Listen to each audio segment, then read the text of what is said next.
فی قلوبکم، یہ بدو کہہ رہے ہیں کہ ہم ایمان لے آئے، اے نبی کہہ دیجئے ان سے تم ایمان ہرگز نہیں لائے ہو، ہاں یہ کہہ سکتے ہو کہ ہم مسلمان ہو گئے اور ابھی ایمان تمہارے دلوں میں داخل نہیں ہوا۔ تو پہلا معاملہ تو یہ ہے۔ دوسرا ہے میتھڈالوجی کا، اور یہ بھی در حقیقت اسی سے متعلق ہے کہ محمد رسول اللہ صلی اللہ علیہ وسلم کی جو میتھڈالوجی ہے اس کا پہلا کام یہ ہے، پہلے دلوں میں ایمان راسخ کرنا، یقین والا، اور اس کے لیے قرآن مجید کو ذریعہ بنایا حضور صلی اللہ علیہ وسلم۔ اللہ کا یقین، آخرت کا یقین، یقین عقیدہ نہیں صرف، آخرت کا یقین، جس سے کہ واقعتاً انسان کو آخرت عزیز تر ہو جائے دنیا کے مقابلے میں۔ اگر جب ایسا نہیں ہوتا ہے تو اس کا مطلب ہے آخرت کا یقین نہیں ہے۔ اس حوالے سے رسالت کا یقین، رسالت پر وہ یقین جس کا کہ نقشہ اقبال کھینچتا ہے کہ بمصطفیٰ برساں خیش را کے دی ہماؤ، اگر بہون رسیدی تمام بولا بیست، سنت رسول صلی اللہ علیہ وسلم تو دین کی جان ہے۔ بہرحال اس کے لیے سب سے پہلا کام یہ کیا کہ حضور نے، آپ کو معلوم ہے 12 برس مکے میں آپ نے جو کام کیا ہے وہ 4 کام تھے۔ دعوت بذریعہ قرآن، ہدف ایمان کا پیدا ہونا۔ مکی قرآن میں سارا زور ایمانیات پر ہے، توحید پر ہے، شرک کی مذمت پر ہے، رسالت کے اس بات پر ہے، آخرت پر ہے۔ اتنا زور، اتنا زور، اتنا زور، تکرار کے ساتھ، اعادے کے ساتھ، یہ ایمان ٹھوک ٹھوک کر یہ ایمان پیدا کیا ہے قرآن کے ذریعے سے محمد رسول اللہ صلی اللہ علیہ وسلم نے۔ نمبر 2، پھر ان کو منظم کیا۔ سب سے پہلی بنیاد تنظیم کی کیا تھی؟ اطاعت رسول۔ جو بھی مسلمان ہے اسے اللہ کے رسول کی اطاعت کرنی، اس سے بڑا آپ نظم و ڈسپلن کیا ہوگا؟ وَمَن يُطِعِ الرَّسُولَ فَقَدْ أَطَاعَ اللَّهَ، جو رسول کی اطاعت کرتا ہے در حقیقت اس نے اللہ کی اطاعت کی ہے۔ وَمَا أَرْسَلْنَا مِن رَّسُولٍ إِلَّا لِيُطَاعَ بِإِذْنِ اللَّهِ، اور ہم نے نہیں بھیجا کوئی رسول بھی مگر اس لیے کہ اس کی اطاعت کی جائے اللہ کے حکم سے۔ تو پہلے تو اس کی بنیاد پر ایک شیرازہ بندی ہوئی، اطاعت رسول۔ اس پر اضافہ کیا حضور نے، اور وہ یہ بیعت لی لوگوں سے، میرا ہر حکم سنو گے اور مانو گے، ہر حکم، چاہے مشکل ہو چاہے آسان ہو، چاہے تمہاری طبیعتیں آمادہ ہوں چاہے تمہیں اپنی طبیعتوں پر جبر کرنا پڑے، چاہے میں تم پر دوسروں کو ترجیح دے دوں۔ تم یہ نہیں کہو گے کہ حضور ہم آپ کے پرانے خادم ہیں اور آپ نے نیو کمر کو ہم پر امیر کیسے بنا دیا، وہ اٹس یور پریروگیٹو، یہ آپ کا اختیار ہوگا۔ جنہیں آپ امیر بنائیں گے ان سے بھی جھگڑیں گے نہیں، ان کی بھی اطاعت کریں گے۔ ہاں اپنی رائے ضرور دیں گے جہاں بھی ہوں گے، ہم اپنے منہ بند نہیں رکھیں گے، اپنی بات کہیں گے، ضرور اپنی بات کہہ دیں گے۔ ان پر مشتمل بیعت لی ہے حضور صلی اللہ علیہ وسلم۔ اس کا عربی متن بھی میں سنا دینا چاہتا ہوں آپ کو۔ حضرت عبادہ ابن ثابت فرماتے ہیں، اور یہ مسلم شریف اور بخاری شریف دونوں کی حدیث ہے، متفق علیہ، بایعنا رسول اللہ صلی اللہ علیہ وسلم علی السمع والطاعت فی العسر والیسر والمنشط والمکرہ وعلی اثرۃ علینا، چاہے ہم پر دوسروں کو ترجیح دے دی جائے، وعلی اللہ ننازل امرہ لہ، جنہیں آپ صاحب امر بنائیں گے ان سے بھی جھگڑیں گے نہیں، اس لیے کہ ظاہر بات ہے جماعت بندی ہوگی تو ایک ٹاپ کمانڈر ہے، اس کے بعد نیچے چھوٹے کمانڈر ہے، اس سے نیچے اور چھوٹے کمانڈر ہے، وہ جماعت بنتی ہے، برانچنگ بنتی ہے اس کی، سم اطاعت کا یہ نظام چلنا ہے، سنو اور اطاعت کرو۔ اور یہ البتہ مشورہ ہم کے ضرور، شورائیت کی فضا قائم رہے گی، فیصلہ عدل کرے گی۔ اس پر آپ نے امت کو منظم کیا ہے، اور یہ بیعت کا جو اصول آپ نے اختیار کیا ہے اس کا تو میرے نزدیک سبب ہی صرف یہ ہے ٹھیک کہ ہے، اب جب یہ کام دوبارہ ہونا ہے تو کوئی نبی اور رسول تو نہیں ہوگا نا، ٹھیک، لہذا یہ بیعت جو ہے وہ سنت آپ تک چھوڑ گئے ہیں امت کے لیے، تاکہ آئندہ جب اس جد و جہد کا آغاز کیا جائے تو اس بنیاد پر تنظیم ہو۔ ٹھیک۔ ڈاکٹر صاحب یہ تمام گفتگو آپ کی مانی جا سکتی ہے ایمانی بنیادوں پر، چونکہ بقول آپ کے اور بقول آپ کے ہیرو اور ہمارے ہیرو اقبال کے کہ یہ حجازی لغت ہے، اور حجازی لغت میں اس طرح کی باتیں آتی رہتی ہیں اور ہم مان لیتے ہیں۔ اس وقت ڈاکٹر صاحب جانا ہے، مجھے بریک کی جانب آؤں گا تو پھر تفصیلی آپ سے بات کرتے ہیں ایک اہم سوال، خواتین صاحب بریک کے بعد۔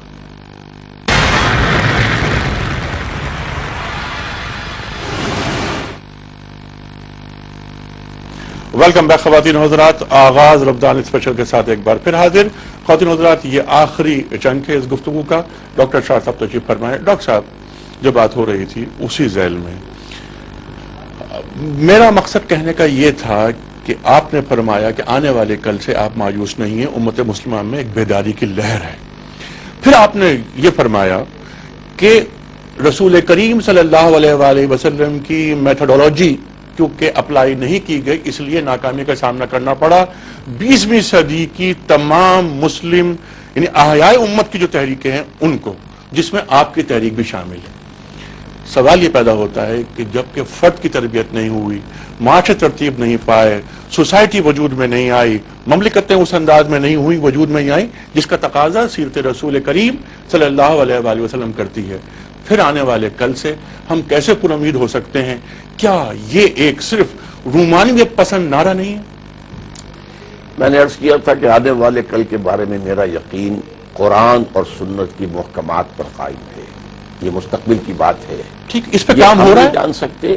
اور لیکن دیکھیے قرآن مجید 3 دفعہ کہتا ہے کہ ہم نے اپنے رسول محمد کو بھیجا ہے دین کو غالب کرنے کے لیے۔ ٹھیک ہے، هو الذی ارسل رسولہ بالہدی ودین الحق لیظہرہ علی الدین کلہ وکفی باللہ اور شہیدا۔ کسی اور رسول کے لیے یہ الفاظ نہیں آئے۔ نمبر 1 ایمان ہے ہمارا۔ نمبر 2 ٹھیک، آپ کو بھیجا گیا پوری نوع انسانی کے لیے، وما ارسلناک الا کافۃ للناس بشیرا ونذیرا۔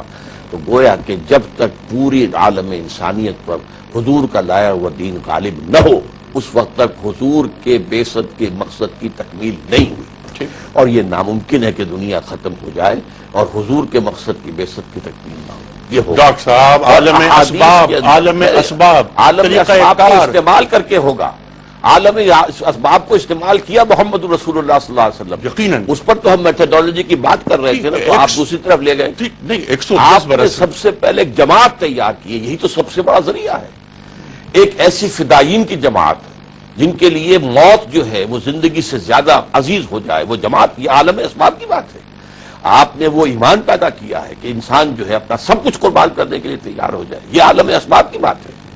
تو میں آپ سے عرض کر رہا تھا کہ حضور نے سب سے پہلے ایمان پیدا کیا۔ نہیں، دعوت کے میں ذریعے۔ آج کے عالم اسباب کی بات آج کر کے رہا ہوں۔ عالم میں بھی یہی کرنا ہوگا، یہی کرنا اگر ہوگا ہم نا۔ اس کو بائی پاس کر جائیں گے یا کرتے رہے ہیں تو اس کی وجہ سے ناکامی ہوگی۔ اگر ہم یہ سپوز کر لیں گے کہ جب ہم مسلمان ہیں تو ایمان تو ہے اور یہاں سے اب آگے چلو، تو یہ تو غلطی کی بنیاد بن جائے گی۔ ٹھیک، نمبر 2، حضور نے پھر جمع کر کے جماعت بنائی اور اس کے لیے بیٹھ کے میں نے الفاظ آپ کو سنائے۔ ٹھیک ہے، نمبر 3، تزکیہ کیا۔ تزکیہ تو مراد کیا ہے؟ نیت کے اندر سوائے اللہ کی رضا اور آخرت کی فلاح کے اور کچھ نہ رہے، ٹھیک، کوئی دنیاوی مقصد، کوئی مال غنیمت، کوئی حکومت، کوئی جو ہے دنیا کے اندر شہرت، یہ ہرگز تمام چیزیں نکال دی جائیں، ٹھیک ہے، صرف اللہ کی محبت اور آخرت کی فلاح۔ جی ہاں، اور چوتھا کام جو سب سے زیادہ ڈیسائسو ہے، وہ میں 12 سال کی بات کر رہا تھا، صبر محض۔ For 12 long years it was the order of the day کہ چاہے تمہارے ٹکڑے کر دیے جائیں، تمہیں جلا دیا جائے، تم ہاتھ نہیں اٹھاؤ گے۔ Passive resistance. ٹھیک ہے، حضرت بلال حبشی کی مثال سامنے ہے، حضرت عمار یاسر کی مثال سامنے ہے۔ ڈاکٹر صاحب، ان دونوں یہ سے- تمام چیزیں 12 برس مکے کے ہمارے سامنے ان ہیں۔ دونوں سے بڑھ میں کر مثال عرض یہ- دے رہا ہوں حضرت سمیہ اور حضرت یاسر کی، ٹھیک، جس طرح ٹارچر کیا ہے ابو جہل نے، ٹھیک۔ اور حضور وہاں پاس سے گزرتے تھے اور کہتے تھے اصبروا یا آل یاسر فإن موعدکم الجنہ، اے آل یاسر صبر کرو، تمہارے وعدے کی جگہ جنت ہے۔